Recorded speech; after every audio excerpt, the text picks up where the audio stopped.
It's my take. Because they got to come up with something because the Biden thing didn't work. The horse died in the backstretch. They were hoping it would come around at the top of the far turn, coming down the stretch. Joe Biden. They were hoping, but the horse dropped dead at the top of the stretch, and they had to come up with a new plan. That's the only reason you're seeing the likes of Jasmine Crockett. Do you think the Democrats wouldn't put the kibosh on that? They know the whole empowered black woman. The people are disgusted with the empowered black woman jive talk ghetto rat thing. They're tired of it. Black fatigue. By the way, I'm not a back patter. I don't normally do this. Who really started using black fatigue years ago? I hashtagged it on just about every post I made. Black fatigue. Now it's an actual thing that people are talking about. The newspapers are printing black fatigue. And people have it. You know, they're disgusted. So we got to deal with that. The Democrats know that they can't run a person like Jasmine Crockett or AOC, but they're letting them out there to nutty up the waters, mental patient up the waters, because we're just tired of it. We're tired of it. They put a big, dumb black woman statue in Times Square, and 99% of the people make fun of it. The 1% of black women talk about how empowering it is. This is us. This is, And it's like, nah, everyone's making fun of it because you're paying tribute to a group of people that are just in fucking sane. There isn't an hour of a day that can go by without seeing multiple videos of fat black women causing havoc somewhere in full HD. So, no, the powers that be in the Democrat Party, no, that isn't even an option anymore. And some of the companies are not coming to their senses. It's economics. Starbucks, Starbucks has a dress code now. They've told their employees they want them to wear a black T-shirt, khaki or green shorts or pants, and then something with the logo on it, like the hat or their shirt with the logo or something like that. And they lost their fucking whatever is left of their minds. And this isn't because Starbucks all of a sudden came to their senses and were like, wow, this woke shit, we didn't realize how bad it was. They knew, but it was popular. It was the trend. It was the thing that people seemed to gravitate toward that were going to drink their shitty coffee.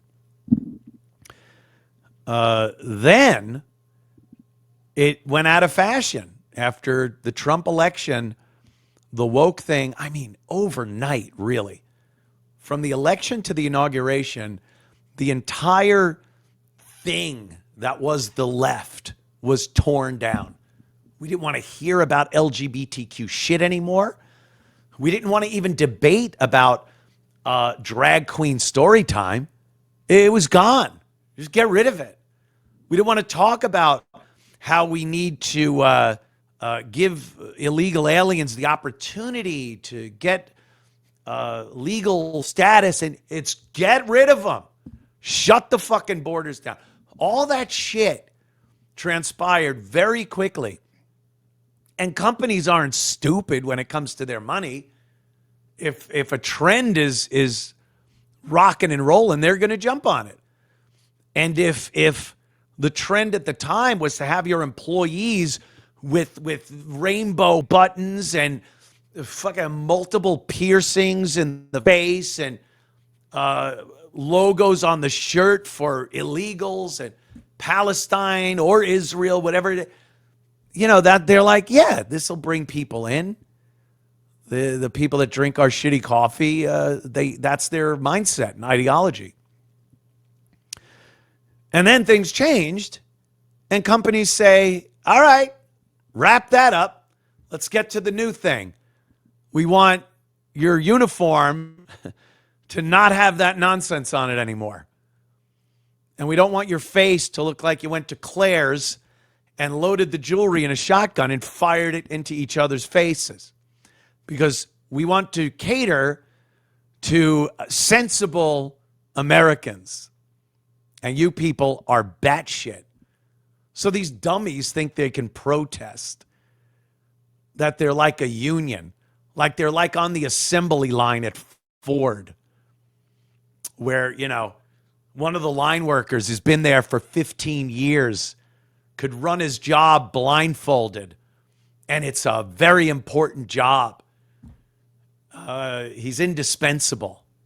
When that guy and his guys strike, Ford Motor Company steps up and goes, we need to, settle this as quickly as possible. Starbucks employees, you could absolutely find anyone on the streets and have them doing a job at Starbucks in 45 minutes.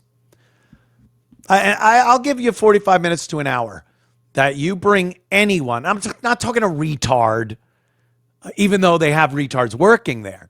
Let's take an average person, average intellect, average ambition, knows nothing about being a barista. Stupid name for coffee clerk. And you put them in there and you go, okay, here's this machine and this is how it works. And when people come in, here's what you do. And you go. Within an hour, you have an efficient employee. There it is. Give him a day. He's just as good as any barista with a fucking nose ring and a gay tat on their neck or something. But they're protesting or they're striking and picketing like they have a value to Starbucks over not wanting to wear a real simple dress code. This isn't something crazy. They're not telling it to put on lederhosen. It's just fucking, we want you to look like you can function in a business, like you know how to do your job. So they're just idiots, just like all these other idiots that work at McDonald's. They demanded $20 an hour, and now you got kiosks where you just talk to a AI machine, and another AI machine makes your shit. That's about it. That's what you did to yourself. Never overestimate the value of what you do. And then take that overestimation of your value and confront your superior with a demand. You will be out the fucking door. And I think a lot of these Starbucks douchebags are figuring that out very, very quickly. Very quickly. Oh, my God.